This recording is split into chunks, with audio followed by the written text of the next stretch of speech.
आईने हिंदी के एक नए एपिसोड में आपका स्वागत है, जहां आपके लिए लेकर के आते हैं इंडियन डिफेंस की प्रमुख अपडेट्स को सबसे पहले। तो चैनल को सब्सक्राइब करना मत भूलिएगा। आज के अपनी अपडेट की शुरुआत करेंगे रक्षा मंत्री राजनाथ सिंह जी के एक बयान को लेकर के आई बड़ी अपडेट से, जो कि उन्होंने एरो इंजन्स को लेकर के दिया है। रक्षा मंत्री राजनाथ सिंह जी ने मीडिया को संबोधित करते हुए ये कहा कि हमारा लक्ष्य ये है कि अगले 5 वर्षों में भारत में जो एरो इंजन है और गैस टर्बाइन इंजन है, इनका निर्माण किया जाना शुरू कर दिया जाएगा। उन्होंने कहा कि हम ये बात अच्छे से जानते हैं कि यह लक्ष्य कोई ऑर्डिनरी या कोई सामान्य लक्ष्य नहीं है। इसके लिए हमें बहुत सारा अथक परिश्रम करना पड़ेगा, लेकिन हम ये भी जानते हैं कि हमारे देश में जो यूथ है, इसके पास एबिलिटी और डेडिकेशन की कमी नहीं है। और हम ये बात जानते हैं कि जो इंटेंशन है हमारे, वो एकदम क्लियर हैं कि हमें आज नहीं तो कल इस प्रकार की जो टेक्नोलॉजीज हैं, इन्हें विकसित ही करना पड़ेगा। आपको याद दिलाते चले कि गत वर्ष रक्षा मंत्री राजनाथ सिंह जी ने मीडिया को संबोधित करते हुए एक बार ये भी कहा था कि आने वाले 10 वर्षों में आप ये देखेंगे कि भारत के पास जो इंडिजिनस जेट इंजन है, ये उपलब्ध होंगे। और उन्होंने एक सभा को संबोधित करते हुए ये भी कहा था कि लाइट कॉम्बैट एयरक्राफ्ट तेजस को 100% स्वदेशी बनाने का जो प्रयास है, ये लगातार तब तक चलता रहेगा जब तक ये 100% इंडिजिनस हो नहीं जाता।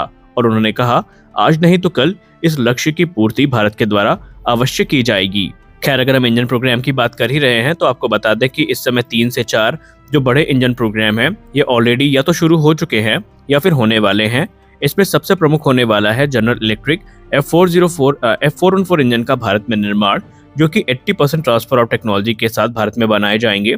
दूसरा बड़ा प्रोग्राम होगा एमका मार्क 2 के लिए 110 किलोटन थ्रस्ट क्लास के इंजन को विकसित करना, जो कि Bharat foreign original equipment manufacturer के साथ मिलकर के बनाएगा। तीसरा बड़ा प्रोग्राम है गैस टर्बाइन रिसर्च एस्टेब्लिशमेंट का कावेरी और कावेरी 2.0 प्रोग्राम, जहां पर एक उन्नत इंजन विकसित किया जाएगा, जो कि लाइट कॉम्बैट एयरक्राफ्ट तेजस के लिए होगा। तो वहीं जो अगला और अंतिम प्रोग्राम होगा, वो हमारे हेलीकॉप्टर इंजन के प्रोग्राम को लेकर के होगा, जहां पर IMRH और दूसरे जो हेलीकॉप्टर्स हैं, इनके लिए स्वदेशी इंजन विकसित किए जाएंगे। हमारी अगली बड़ी अपडेट भारतीय वायुसेना के समर 2 एयर डिफेंस सिस्टम को लेकर के आ रही है। दोस्तों, समर 2 एयर डिफेंस सिस्टम, जो कि समर 1 का सक्सेसर है, इसको लेकर के भारतीय वायुसेना की तरफ से कुछ बड़ी अपडेट सामने आई है।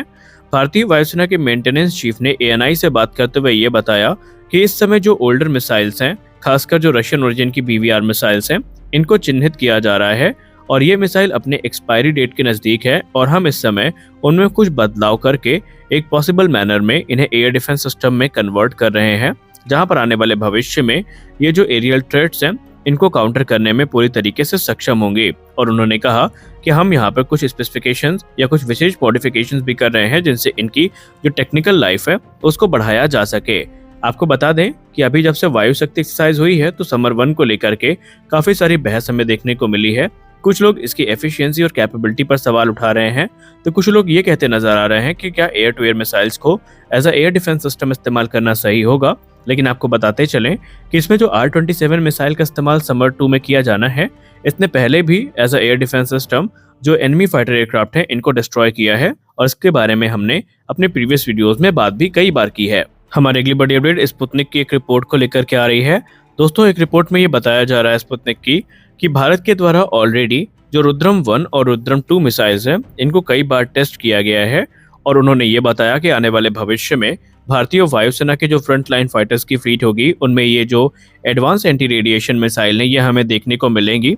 लेकिन इसी बीच रुद्रम 3 को लेकर के कुछ इंपॉर्टेंट अपडेट साझा करी गई हैं, जहां पर ये बताया गया है कि जो स्पेसिफिक पैरामीटर्स हैं, इनको डिटरमाइन किया जा चुका है और इसके लिए कुछ नई टेक्नोलॉजीज विकसित की जा रही हैं। इसके टेस्ट के लिए इसके परफॉर्मेंस को एनहांस करने का प्रयास किया जा रहा है। और उन्होंने कहा कि नई टेक्नोलॉजीज के साथ 3 टेस्ट इसके लगातार आयोजित किए जाएंगे। अगर तीनों टेस्ट में जो रिजल्ट हैं, ये सेटिस्फैक्ट्री रहते हैं और जो रिजल्ट हैं वो सेम रहते हैं, तो आगे चल के भारतीय वायुसेना के जो फ्रंट लाइन फाइटर्स हैं, उनमें इनके इंटीग्रेशन की शुरुआत हो जाएगी। अगर हम रुद्रम 3 के स्पेसिफिकेशंस की बात करें, तो इसका वजन अप्रॉक्सीमेटली 1.6 टन होने वाला है और इसकी रेंज 600 किलोमीटर के आसपास होगी। अगर आप इसको इसके प्रेडिसेसर से कंपेयर करें, तो उसकी रेंज 300 किलोमीटर से 500 किलोमीटर के बीच में होगी। तो वहीं रुद्रम 3 600 किलोमीटर से ज्यादा दूरी तक मार करने में सक्षम होगा। इसका इस्तेमाल प्रिसीजन स्ट्राइक मिशंस में किया जा सकेगा और as a anti radiation missile भी इसका इस्तेमाल किया जाएगा। अभी तक भारतीय वायुसेना के सुखोई 30 MKI को ही एक प्राइमरी प्लेटफॉर्म के तौर पर इस्तेमाल किया जाएगा, लेकिन आने वाले भविष्य में भारत के लाइट कॉम्बैट एयरक्राफ्ट तेजस और राफेल में भी शायद हमें ये मिसाइल देखने को मिल सकती है।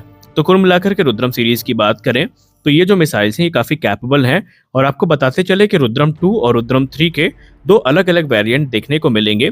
पहला वेरिएंट होगा एक एंटी रेडिएशन मिसाइल का, जहां पर ये एनिमी के रडार सिस्टम और एयर डिफेंस सिस्टम को अपना टारगेट बनाएगी, जबकि दूसरा जो वेरिएंट होने वाला है ये एक ग्राउंड अटैक मिसाइल का होने वाला है, जहां पर एनिमी के इंफ्रास्ट्रक्चर, एयर स्ट्रिप्स, बंकर्स या फिर जो हार्डन शेल्टर्स हैं इनको ये डिस्ट्रॉय करने में पूर्णतया सक्षम होने वाली है। हमारी अगली बड़ी अपडेट लाइट कॉम्बैट एयरक्राफ्ट तेजस को लेकर के आ रही है। तेजस के नाम एक और बड़ा माइलस्टोन जुड़ चुका है, क्योंकि लाइट कॉम्बैट एयरक्राफ्ट तेजस ने 10,000 एक्सीडेंट फ्री शॉर्टीज को पूरा कर लिया है। यानी लाइट कॉम्बैट एयरक्राफ्ट तेजस ने 10,000 शॉर्टीज को बिना किसी मेजर एक्सीडेंट के साथ पूरा किया है और ये इसकी रिलायबिलिटी, इसकी क्वालिटी को दर्शाता है और ये भी दर्शाता है कि भारत में जो एयरक्राफ्ट इंजीनियरिंग है ये किस मुकाम पर है। आपको बताना चाहेंगे कि लाइट कॉम्बैट एयरक्राफ्ट तेजस अपने कैटेगरी का सबसे एडवांस फाइटर एयरक्राफ्ट भी है और अब इसे सेफेस्ट एयरक्राफ्ट का तमगा भी मिल चुका है। इसे एरोनॉटिकल डेवलपमेंट एजेंसी के द्वारा डेवलप किया गया है और इस एयरक्राफ्ट ने अपनी पहली उड़ान वर्ष 2001 में भरी है। उसके बाद ये लगातार एडवांसमेंट से गुजरा है, लगातार रिफाइनमेंट से गुजरा है और उसको लगातार टेस्ट से गुजारा गया है और इस समय भारतीय वायुसेना में इसकी 2 स्क्वाड्रन ऑपरेशनल हैं। वहीं 2 सिंगल सीटर वेरिएंट भी भारतीय वायुसेना में इंडक्ट किए जा चुके हैं। आने वाले भविष्य में बड़ी संख्या में ये एयरक्राफ्ट हमें भारतीय वायुसेना की सर्विस में देखने को मिलेंगे, क्योंकि वर्ष 2021 में 83 तेजस मार्क 1 ए जेट्स का ऑर्डर प्लेस किया गया था, जिनकी डिलीवरी अगले महीने से शुरू हो जाएगी और अभी हाल ही में 30 नवंबर 2023 को डिफेंस एक्विजिशन काउंसिल के द्वारा एडिशनल 97 जेट्स की खरीद को मंजूरी दी गई है, जो कि तेजस मार्क 1 ए के इम्प्रूव्ड वेरिएंट होने वाले हैं। और इस बड़ी जर्नी में 7 साल या 8 साल की जर्नी में तेजस के साथ सिर्फ एक ही इंसिडेंट हुआ है, जो कि 2020 में हुआ था। हालांकि वो काफी गंभीर था और वो पायलट की लाइफ को क्लेम कर सकता था। दरअसल हुआ ये था कि group captain Varun Singh sir, जो कि इस समय वीरगति को प्राप्त हो चुके हैं, उन्होंने लाइट कॉम्बैट एयरक्राफ्ट तेजस में कुछ सिस्टम चेक्स को पूरे करने के लिए उड़ान भरी थी, लेकिन तभी हवा में जो एक कैटास्ट्रोफिक फेलियर है इसका सामना करना पड़ा था, जो कि एयरक्राफ्ट के फ्लाइट कंट्रोल सिस्टम और प्रेशराइजेशन सिस्टम में था। लेकिन किसी प्रकार उन्होंने एयरक्राफ्ट को सेफली लैंड करवाया। उसके बाद उस समस्या का निवारण किया गया और अभी तक लाइट कॉम्बैट एयरक्राफ्ट तेजस के साथ कोई भी बड़ा जो हादसा है वो उसके बाद नहीं हुआ है। हमारे अगली और अंतिम अपडेट सुपर सुखोई प्रोग्राम को लेकर के आ रही है। सुपर सुखोई प्रोग्राम को लेकर के जैसा कि आप सब जानते हैं, जो सिलसिलेवार अपग्रेडेशन प्रोसेस है ये लगभग शुरू हो चुका है और इसी बीच अब ये रिपोर्ट सामने आ रही है कि जो फाइनल कॉन्फ़िगरेशन है अपग्रेड की, ये भी फाइनलाइज हो चुकी है और बहुत जल्दी अब एक युद्ध स्तर पे जो अपग्रेडेशन प्रोग्राम है इसकी शुरुआत की जाएगी। और इस प्रोग्राम में Indian air force, Hindustan aeronautics limited, defence research and development organisation मिल करके काम करेंगे और इस एयरक्राफ्ट को सुपर सुखोई स्टैंडर्ड में कन्वर्ट करेंगे। इस अपग्रेड के बाद इसकी जो ओवरऑल कैपेबिलिटीज हैं ये काफी बूस्ट होंगी। जो मेजर अपग्रेड हमें देखने को मिलेगा वो इलेक्ट्रॉनिक वॉरफेयर सिस्टम के तौर पर देखने को मिलेगा, infrared search and track system के तौर पर देखने को मिलेगा। इसके अलावा नए रेडार्स, नए एवियोनिक्स, एक नया कॉकपिट इसमें इंट्रोड्यूस किया जाएगा, नए वेपन सिस्टम्स को इंट्रोड्यूस किया जाएगा और इसके बाद इस एयरक्राफ्ट की जो कैपेबिलिटी है ये काफी ज्यादा इनहेंस हो जाएंगी और ये एयरक्राफ्ट 2050 तक भारतीय वायुसेना की सर्विस में बने रहेंगे। तो आज के इस वीडियो में बस इतना ही। मिलते हैं अगले वीडियो में कुछ और अपडेट्स के साथ, तब तक के लिए जय हिंद।